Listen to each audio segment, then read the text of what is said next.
Okay, this is not totally commented out, or have all the comments done. This is a beacon for a transmitter I'm doing in Morse code.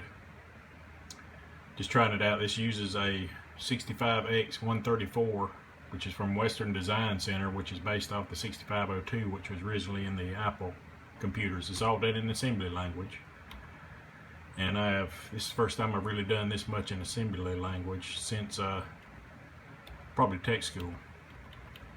So this is it right here. That's the little board from Western Design Center. I'm using just one relay on here. The key, that is an astable multi-vibrator to give me the tone that goes in the speaker. So I'm going to run it through and tell it to go. It's going to tell my call. Then I believe 1, 2, 3, 4, 5, 6, 7, 8, 9, 10.